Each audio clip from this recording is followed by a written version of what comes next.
Uma boa noite a todos. É uma alegria renovada estar aqui novamente na reunião de domingo.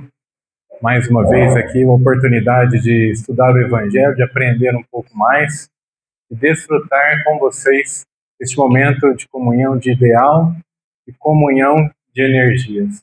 Rogo a todos que, por favor, me auxiliem com as suas vibrações fraternas para que possamos ter uma noite aqui proveitosa, onde o nosso espírito se nutre da palavra do Senhor, da fonte viva do Evangelho. Nós, como de praxe, gostamos de agradecer, principalmente aos dirigentes na casa, aos dirigentes do trabalho de Domingo Amaro, em especial, pela oportunidade, pelo convite, pela confiança no nosso humilde trabalho. O tema que nós vamos desenrolar aqui, que nós trouxemos para a reflexão da noite, seguindo o Evangelho segundo o Espiritismo, nós estamos no capítulo de número 20, intitulado Os Trabalhadores da Última Hora, e coube-nos, portanto, adentrar as instruções dos Espíritos, itens 2 e 3, intitulados por Allan Kardec como Os Últimos Serão os Primeiros. Vale recordar que Allan Kardec, nesse título, ele retira essa passagem do Evangelho de Mateus, capítulo 20, versículo 16, última passagem, último versículo da parábola dos trabalhadores da última hora ou dos trabalhadores da vinha, que nós já estudamos no domingo passado. Mas convém aqui nós refletirmos já no título do capítulo: Os últimos serão os primeiros. O que o mestre queria dizer com isso? E o que Allan Kardec estava querendo dizer com isso também, colocando, adentrando as instruções dos Espíritos? Vale lembrar que o item 2 e o item 3 são duas mensagens mediúnicas, não é uma conclusão de Kardec, não é uma fala de Kardec, uma ditada pelo espírito Constantino, espírito protetor, na cidade de Bordeaux, no ano de 1863, e a segunda mensagem do espírito Henri Heine, ditada em Paris também no ano de 1863. Mas nós vamos perceber ali que Constantino, quando ele começa a sua mensagem, ele nos diz que todo obreiro da última hora tem direito ao salário, mas é preciso, é necessário que a sua boa vontade o haja conservado à disposição daquele que o havia de o empregar, e que o seu retardamento não seja fruto da preguiça nem da má vontade. Então nós vamos analisar aqui, no primeiro momento, que a preocupação do Espírito Constantino é falar-nos acerca do salário. A preocupação, de certo modo, de todo trabalhador. E para isso, nós vamos recuar um pouco e ver a relação que existe, tanto na parábola dos trabalhadores da vinha, quanto com o que levou o mestre a contar essa parábola. Então, Mateus capítulo 19, nos últimos versículos ali, ocorre o encontro de Jesus com o jovem rico. Aquela famosa passagem onde Jesus faz o convite ao jovem rico, e ele então, dizendo para ele que vendesse todos os seus bens, que desse todos os seus bens e o seguisse, mas o jovem rico não consegue, porque ele havia muitos bens, e ele então se retira triste. O mestre volta-se então para os discípulos e diz a ele, a famosa passagem, né, que é mais fácil que um camelo passasse no buraco de uma agulha do que um rico entrar no reino dos céus. Mas diante dessa passagem, no desdobrar ali com os discípulos, Simão Pedro toma a frente dos discípulos e questiona o mestre. Mestre, quem poderá então salvar-se? Vale lembrar que naquela época, as pessoas que tinham mais abundância de recursos, mais recursos financeiros, mais bens materiais, eram tidas pessoas que eram mais, vamos dizer assim, abençoadas por Deus. Porque tinham muitos recursos, então eles atribuíam que a Deus, Deus tinha os seus escolhidos, e então ele fornecia ali, de certo modo, uma maior abundância de recursos. Então, Simão Pedro, vendo isso, vendo o mestre falar que era mais fácil um camelo passar no buraco de uma agulha do que um rico entrar no reino dos céus, ele falou, mas se os mais abençoados vai ser muito difícil entrar no reino dos céus, então quem poderá então salvar-se? Quem? E o mestre então responde a ele, para os homens isto é impossível, mas para Deus tudo é possível. Ou seja, vivendo de acordo com os homens, vivendo para o mundo, a questão da salvação, isso realmente é impossível. Porque aqui nós permaneceremos ligados aos nossos bens materiais, ligados àquilo que nós conquistamos. Mas para Deus tudo é possível. Ou seja, se nós vivermos uma vida, de certo modo, não despreocupada com relação à matéria, aquilo que nos compete fazer, executar, mas já vivendo uma vida de espírito, já nos preocupando com o bem a ser feito, nos preocupando com a reta conduta, com a caridade, com a oração, vivendo, de certo modo, uma vida espiritual, uma vez que a prática do bem para o mundo, no primeiro momento, não nos traz, a grosso modo, nenhuma vantagem. Então, aquele que pratica o bem, ele já espera, de certo modo, ele já vive uma vida espiritual, porque ele vai colher esse bem que ele faz na vida espiritual, na vida futura. Então, a necessidade de nós vivermos para Deus, a necessidade de nós vivermos já pensando no porvir, nos preparando para adentrarmos, para voltarmos para a nossa verdadeira vida. Não desprezando a matéria, jamais. Os recursos materiais têm que ser observados por nós como recursos de ascensão, oportunidade de nós evoluirmos.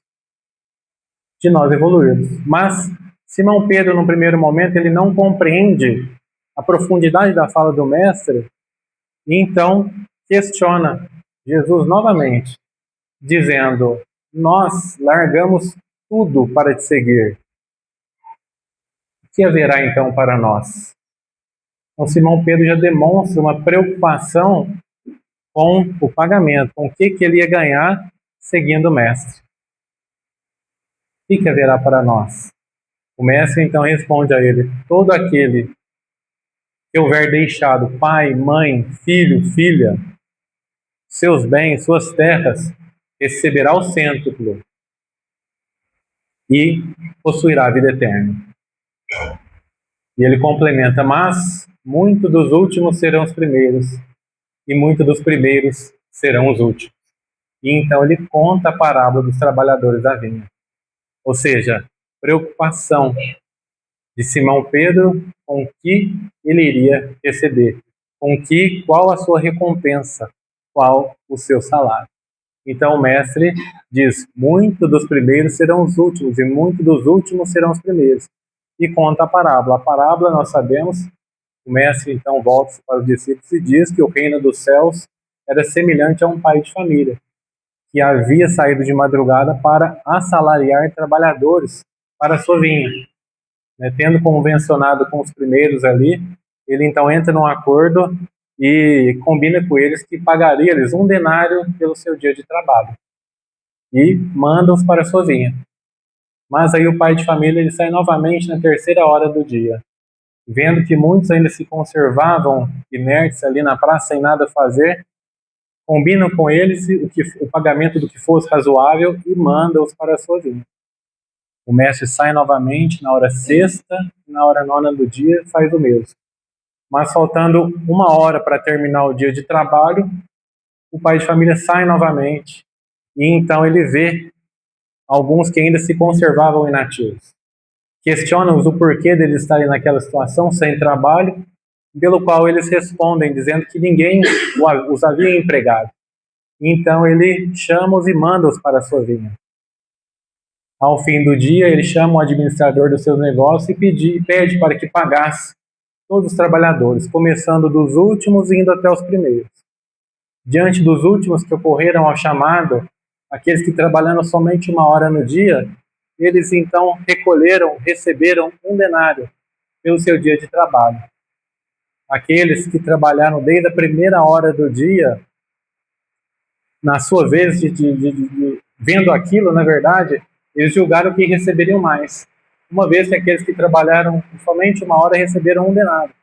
Mas quando chegaram a sua vez de recolher o pagamento, eles receberam também 1 denário pelo dia de trabalho. Estabelece, de certo modo, uma certa discussão ali entre o pai de família e os trabalhadores da 1ª hora, Mas então o mestre encerra a parábola dizendo novamente: muitos dos primeiros serão os últimos e muitos dos últimos serão os primeiros. Porque muitos são os chamados, mas poucos são os escolhidos. Então nós vemos mais uma vez a preocupação com a recompensa, com o salário. A preocupação com o que iria receber os trabalhadores.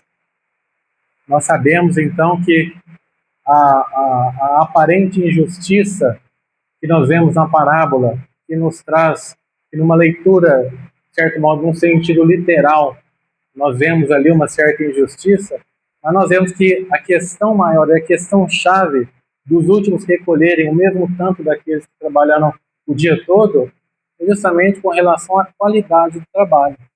A qualidade. Porque eles não se preocuparam com o pagamento. Eles recolheram o chamado e foram ao trabalho. E se dedicaram ao trabalho.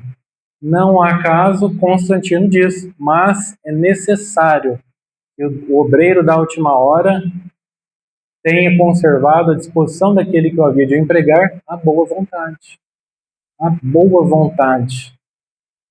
Todos nós vamos recolher o salário, mas é necessário nos atentarmos ao quê? A qualidade do serviço. Então, quando o mestre diz os últimos serão os primeiros, muitos dos primeiros serão os últimos, é no sentido de que os últimos que se preocuparem com o pagamento, com a recompensa, serão os primeiros a adentrar o reino dos céus. E muitos dos primeiros que se preocuparem, que não se preocuparem com o pagamento, serão os primeiros a entrar no reino dos céus. Então, nós vemos aí algo que dificulta a qualidade do nosso serviço, que é a preocupação com a recompensa, que é com aquilo que nós vamos receber. Quando nós, assim, trabalhamos esperando a recompensa, a nossa qualidade do trabalho cai. E nós não estamos ali, de certo modo, com o coração aberto. Muitas das vezes nós encaramos o trabalho com uma obrigação. É certo que todos os trabalhadores receberão o salário, todos têm o direito ao salário. Mas o pagamento em específico, a recompensa, o salário, o que vai determinar é a qualidade. É o quanto você colocar ali de amor. Me recordo de Emmanuel, na obra Pensamento e Vida, capítulo 7, intitulado Trabalho, ele nos dá um conselho que nos aconselha a nós nos preocuparmos com o prazer em servir, em amar o trabalho pelo trabalho. E não somente buscando o trabalho, visando a recompensa, visando aquilo que nós vamos recolher no dia da manhã ou até mesmo na presente encarnação. Muitos de nós recorremos ao trabalho do bem, recorremos a uma casa espírita, recorremos ao trabalho, esperando que os nossos problemas cessem, tenhamos uma vida tranquila, serena. Isso nós sabemos que isso não acontece, porque nós estamos num mundo de provas e expiações, as nossas existências são assinaladas por dores, são marcadas por dificuldades. Em determinado momento, em algum momento da nossa existência, nós vamos passar por situações desafiadoras. Então, para aquele que se preocupa, para aquele que se lança ao trabalho, preocupado ali com a recompensa, preocupado ali com o que vai recolher, o seu trabalho, ele cai em muito. Ele cai em muito, em qualidade. Em qualidade.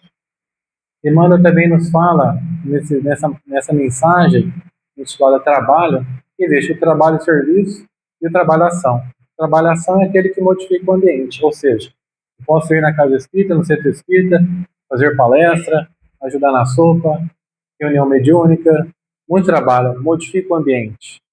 Modifica o ambiente. Vou lá, organizo um grupo de paz, modifica o ambiente, trabalho-ação.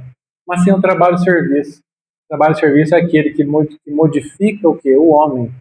Ele coloca à disposição todo esse trabalho que ele executa, ele se transforma. Trabalho-serviço modifica o homem. Então ele cresce em compaixão, ele cresce em misericórdia.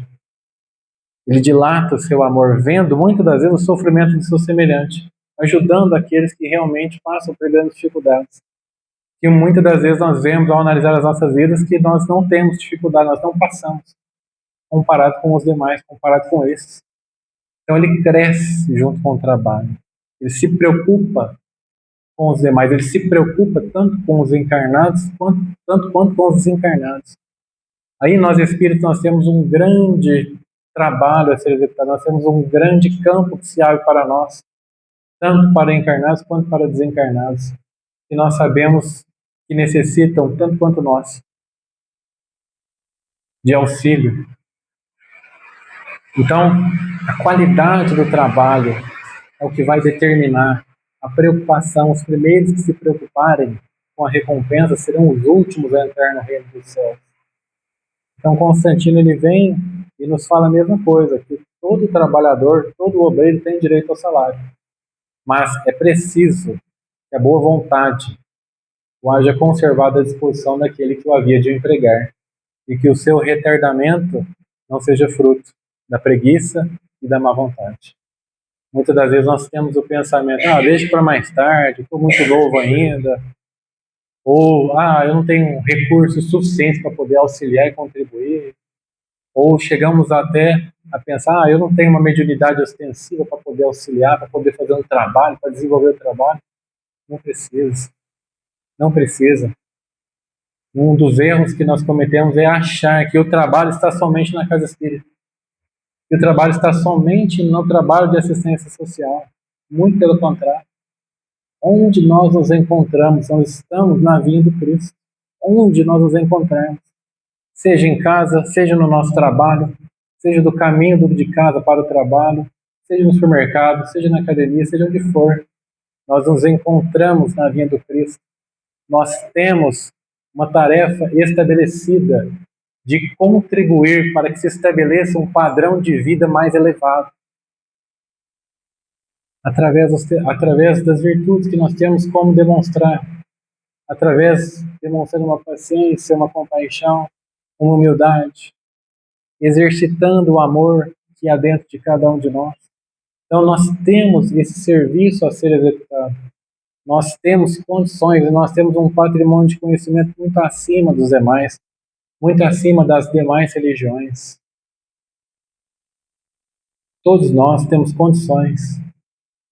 Trabalho na casa espírita é importante, importantíssimo, a fim de conscientizar outras pessoas ao trabalho, conscientizar acerca da realidade espiritual.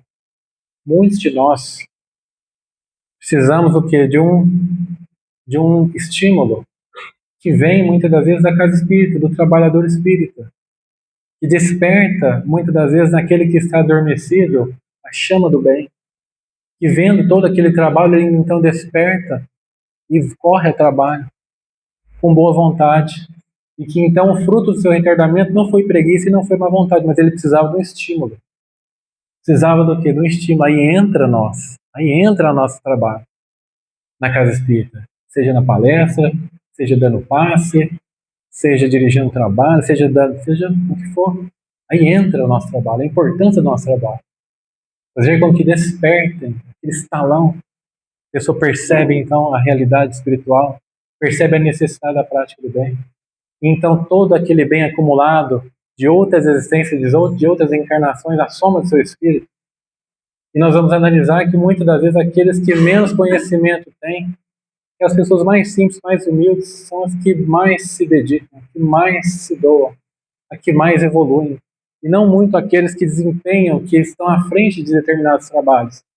Não palestrantes, trabalhadores, médiums, mas as pessoas que realmente buscam se estabeleça esse padrão de vida mais elevado, que buscam domar as suas más tendências e evoluir. E são despertadas por esses trabalhadores, um auxiliando o outro de certo modo. Mas então nós vamos analisar então ao decorrer da mensagem que Constantino ele nos traz uma situação pela qual nós muitas das vezes nos demoramos ao trabalho. Ele traz a situação dizendo que muitas pessoas têm a consciência do trabalho, da necessidade do trabalho, mas ficam ali retardando o processo. dizendo que agora não, mais tarde eu vou, e deixa eu ficar um pouco mais velho, eu estou muito novo, eu preciso construir ainda minha vida, minha família, deixa isso para depois, e vão adiando esse processo, e vão adiando esse chamado ao trabalho. Constantino então nos diz que para esses, eles receberão o salário da preguiça, o salário da preguiça. E o que viria a ser, portanto, esse salário da preguiça? Nós sabemos, segundo Francisco Xavier, quando ele estava psicografando o nosso lar, e foi perguntado para ele qual era o sentimento que prevalecia nos trabalhadores ali de nosso lar, das pessoas que moravam, que habitavam ali no nosso lar, e ele responde que era o sentimento do tempo perdido, de poderem de fazer muito e de não ter feito, ter perdido tempo, muitas das vezes com as questões materiais, com as preocupações materiais. Então, o salário da preguiça, muitas das vezes se faz neste tempo perdido. E ao desencarnarmos, ao olharmos para trás, vermos tantas oportunidades que nós tínhamos de trabalho, de dedicação, nós então vamos recolher o quê? Esse sentimento do remorso, da culpa, do tempo perdido. Esse é o salário da preguiça que nos diz Constantino. Me recordo de uma passagem muito interessante no livro Missionários da Luz, fotografado por Chico, de André Luiz, e André Luiz, em determinado momento, ele estava ali no departamento da reencarnação, que ele estava acompanhando a reencarnação de Sigismundo na época. E então ele se depara com vários projetos reencarnatórios, vários espíritos que iriam reencarnar também. E destaca-se ali uma benfeitora de nosso lar, que era tida como devotamento em pessoa, de nome Anacleta. E Anacleta, então, ela iria reencarnar, só que ao André Luiz analisar ali o projeto reencarnatório de Anacleta, ele fica, de certo modo, surpreso, tamanha dificuldade que ela iria encontrar na sua próxima reencarnação. Ela iria reencarnar, iria tornar-se mãe, ter quatro filhos, iria ser viúva, tornar-se viúva muito cedo. 3 filhos viriam com problema, 2 paralíticos, uma com problema mental, e somente uma filha com saúde perfeita para que pudesse auxiliá-la. Então, diante desse quadro difícil que essa benfeitoria ia atravessar, lógico, desperta a curiosidade de André Luiz em saber o porquê de tanta dificuldade, de tanto problema que ele ia ter que enfrentar. E então ela narra a ele que na sua última encarnação ela veio com esses 4 filhos, foram filhos dela também na última encarnação, um marido muito bom, um marido que se dedicava ao bem, ao trabalho, se preocupava na formação do caráter, da educação dos filhos, mas que ela, por excesso de zelo, não deixava que ele, então, fizesse esse trabalho de formação, de caráter, de prepará-los para a vida. E então, ela, por excesso de zelo, por mimá-los demais, ela, então, protegeu eles demais, e então, o resultado disso foram quedas desastrosas dos 4 filhos. Dos 4 filhos, ela desencarna, e ao se deparar com a verdade, ela então vendo o filho por filho ir caindo no erro, ir se dedicando ali ao mal, ao erro, aos excessos, não preparados para a vida, vendo eles desencarnarem em condições extremamente dolorosas, onde ela não conseguia nem ir ter com eles, devido às regiões tão baixas que eles foram, que eles estavam, em que eles nem perceberam a presença dela. De um a um, ela então, o que ela faz? Volta-se para o trabalho. Dedica-se para o bem, para que pudesse ter a oportunidade novamente de reencarnar e auxiliar. Mas esse processo entre o desencarne deles e o trabalho que ela desempenha e a oportunidade de reencarnar, ela pudesse reuni-los novamente, demorou 40 anos. 40 anos. Então, olha o salário da preguiça. 40 anos. 40 anos cultivando esse remorso, esse sentimento de culpa, tempo perdido, a oportunidade perdida, tendo um companheiro ao seu lado, muitos recursos, a fim de pudesse encaminhar essas almas ao bem, ao trabalho no bem, a se desenvolverem. E ela então perde essa oportunidade e o salário que ela recolhe, muito embora cuidou dos seus filhos, deu tudo para eles, mas isso não os preparou para a vida, não cumpriu com o seu dever, com a sua obrigação de educá-los. E então ela iria reencarnar nessas condições. E esse exemplo tem muito a ver com o que Constantino vai dizer posteriormente, quando ele diz que aquele trabalhador que muito pior de não se conservar inerte, não trabalhar, aquele trabalhador que faz o mal, embora de não tenha feito nenhum trabalho, ele ainda pior, ele ainda pratica o mal. Mas chega ali no final da vida, ele desperta para a realidade, ele se encontra ali face a face com a morte, onde muitas das vezes é nesse momento que as pessoas despertam, que as pessoas voltam-se para o bem, para o amor. Ele então pede para que pudesse aqui se converter, pudesse se modificar, pede trabalho, mas então o Senhor responde a ele: e presentemente não tenho nenhum trabalho para te dar, malbarataste o teu tempo, esqueceste o que fosse aprendido.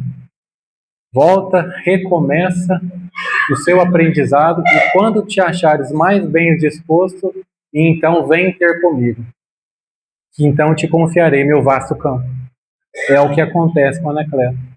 Ela tem que recomeçar o aprendizado. Tudo que ela havia aprendido, ela na reencarnação anterior ela esquece. Erra, volta, recolhe o salário da preguiça, o remorso, a culpa. Tem que reencarnar para quê? Para recomeçar. Para reequilibrar aqueles espíritos. Para voltá-los ali numa condição, numa próxima encarnação, com condições de trabalharem. E assim ela também. Ela tem que expiar o seu passado. Ela tem que reajustar, reparar o mal que ela fez. Para que depois, numa próxima reencarnação, ela pudesse vir com a oportunidade de desenvolver um trabalho, sendo, portanto, intitulada como uma trabalhadora da última hora. Então esse processo, ele é muito longo, ele é muito demorado, quantos séculos de trabalho para reparar minutos ali, poucos momentos, né? Quanta oportunidade perdida, quanto sofrimento, quanta luta, quanto trabalho dessa trabalhadora, quanto aprendizado, muitas das vezes da pior forma possível. Da pior forma. Então, esse chamado ao trabalho, esse capítulo, eu acredito ser um dos mais importantes com relação a nós, devido à nossa consciência da responsabilidade que nós temos em mãos. Que nós temos em mãos. Hoje nós vemos aí a depressão, nós vemos muitas pessoas aí com esse vazio existencial, né, com esse, sem saberem a razão, o seu propósito de vida, mas que os nossos amigos espirituais dizem que o desprezo pela vida vem justamente, o desgosto pela vida vem do desprezo de si mesmo. Ou seja, o trabalho, aí entra o trabalho, a importância do trabalho, porque você se sente útil. Então você não se sente desprezado, então você não sente esse desgosto pela vida. A importância do trabalho. A importância do trabalho material, a importância do trabalho das nossas almas, o trabalho espiritual, o trabalho que nós temos de executar em vencer as nossas más tendências, em desenvolver as virtudes que estão latentes em nosso espírito. O trabalho a ser executado dentro da nossa alma, o trabalho no bem que nós podemos executar, nos sentindo úteis e não caindo nas malhas do desânimo, não caindo nas malhas da preguiça, das tentações. Então é isso que vai nos fortalecer, uma vida com propósito, uma vida onde nós nos dedicamos ao bem, ao amor, à prática da caridade, onde que nós buscamos vivenciar aquilo que nós pregamos, a importância desse trabalho, não somente na casa espírita, mas do trabalho da nossa alma, em testemunhar o bem, em não retribuir o mal com o mal, mas oferecendo uma nova face e mostrando que há uma nova face, mostrando que há um outro caminho, não somente o caminho do revide de retribuir o mal com o mal. Aí entra um grande trabalho a ser executado, o exemplo do perdão. O exemplo do perdão.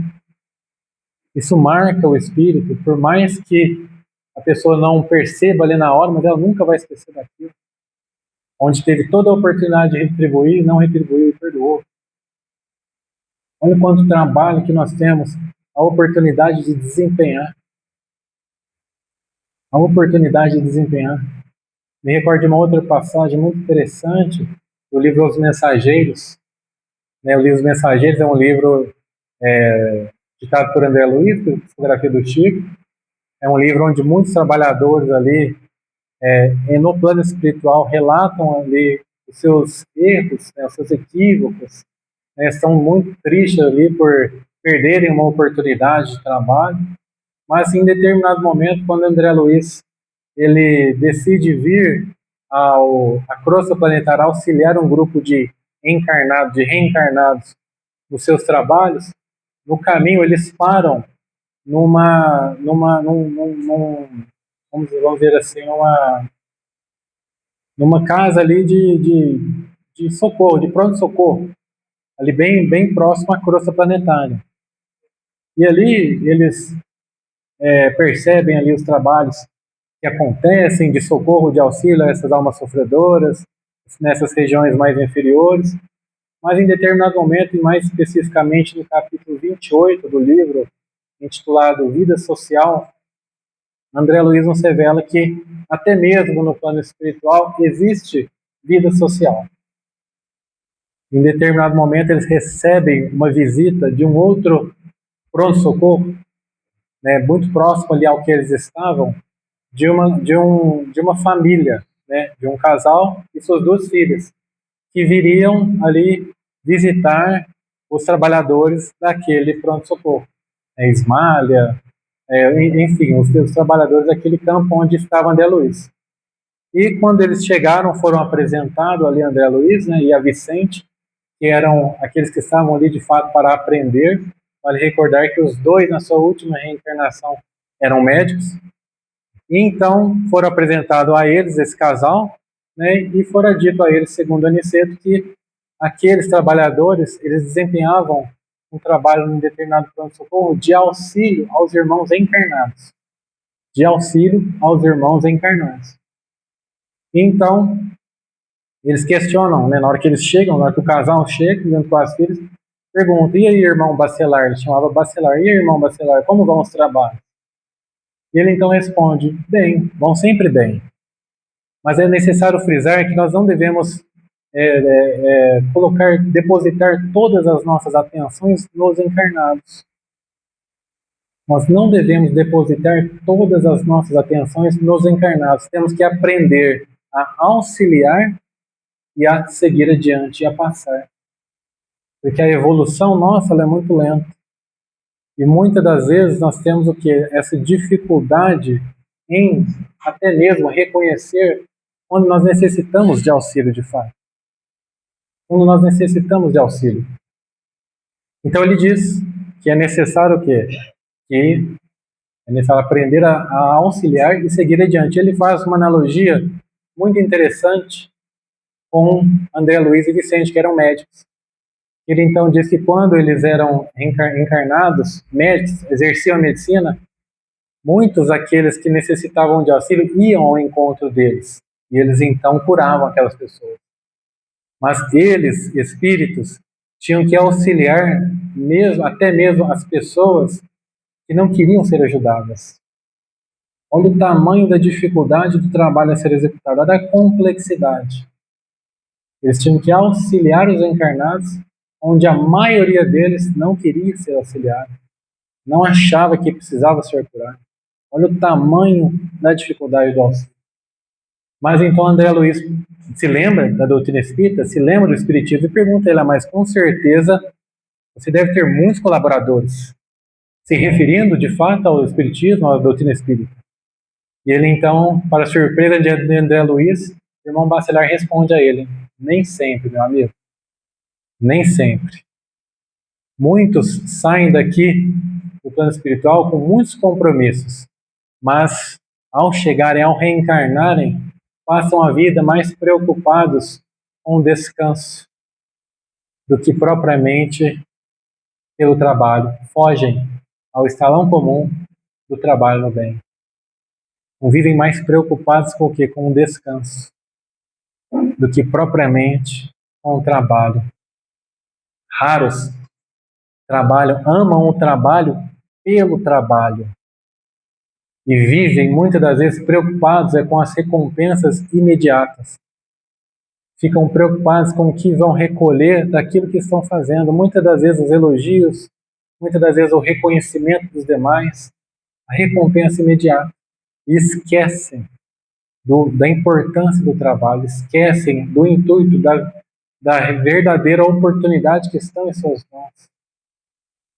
Esquecem de amar de fato, de desenvolver o amor, a caridade pura e simples, sem nenhum interesse, não esperando nada em troca, somente pelo prazer de servir, somente pelo prazer de auxiliar, amar o trabalho pelo trabalho.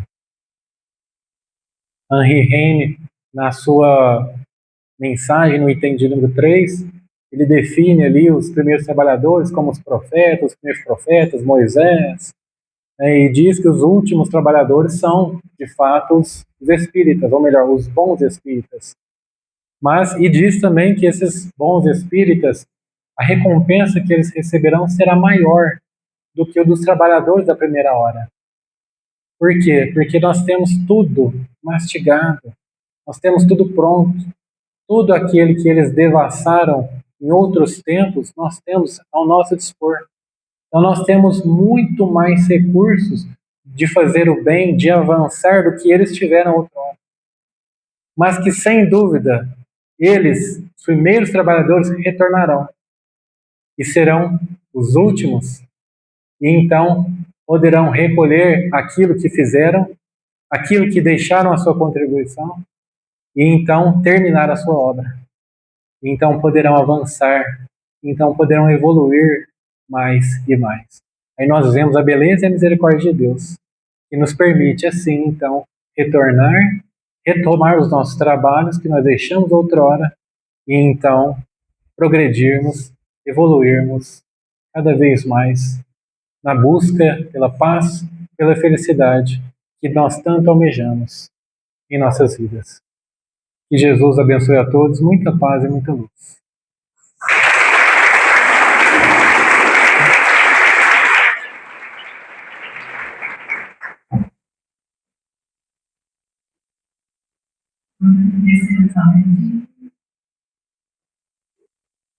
E essas obras todas que o artigo 5 para nós, muito importante que a gente entenda, que a gente estude, justamente por tudo que ele fez. A gente perceber o trabalho que eles têm conosco, o trabalho que eles têm conosco, para nos auxiliar. Então, eu digo sempre aqui na nossa reunião, que ninguém fica sem auxílio. Que nenhuma dor fica a Deus dará.